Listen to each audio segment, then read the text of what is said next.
I grew up in southern Alabama, very rural, one-stop sign town called Nichburg.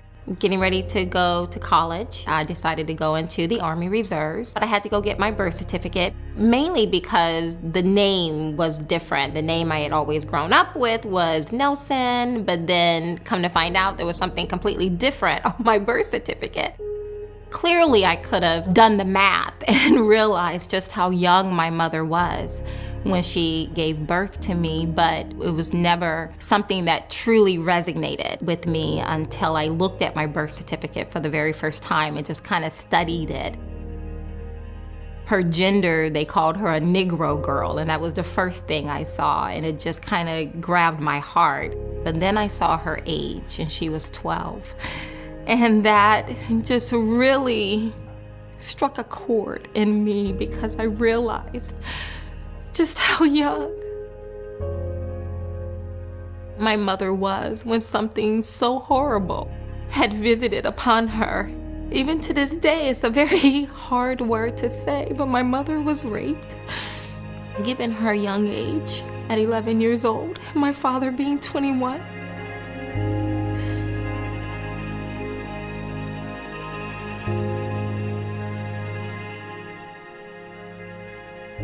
They was hurt. We was all devastated. But my mother said, you know, you're pregnant, so we're going to get through this. And she helped me get through it. I don't want to use the word choice. She was going to be born. I didn't have a choice to say, you're going to live, or I'm going to abort you. That wasn't a choice for me. And I thank God it wasn't a choice for me. As a child, I knew no difference. I was loved and I felt loved. It gave me a greater appreciation for my mother. It helped me to forgive a lot of the mistakes someone at that age, having gone through such trauma, would have made in their own parenting. But it definitely made me become very adamant about the sanctity of life, of all life, regardless of their conception, regardless of how they arrived, that I am valuable, I'm worthy, and my life has purpose. Before the foundation of the world, God saw me and he decided that I would be. And he said in his word that not only did I see you, but I called you, I predestined you. And so as a Christian, I believe in the value of life, that when I was in my mother's womb, he was knitting me together.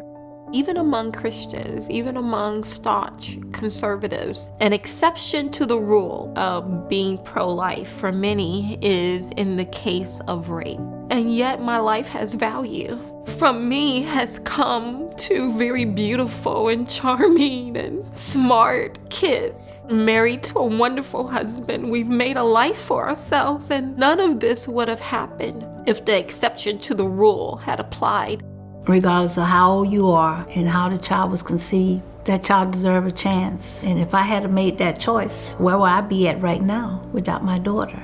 The hardest struggle for my mother, the hardest thing for her to overcome, I think is just the effects of the trauma itself.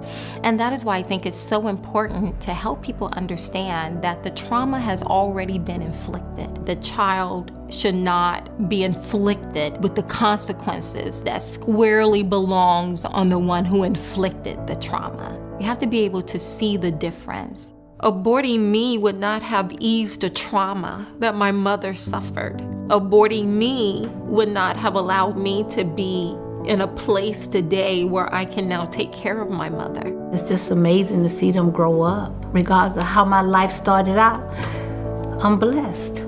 I'm not left with bitterness. I'm left with overwhelming sense of gratitude. That not only did God see value in my life, but that my family saw value in my life. I'm very grateful for that. I'm eternally grateful that they chose to allow me to be born.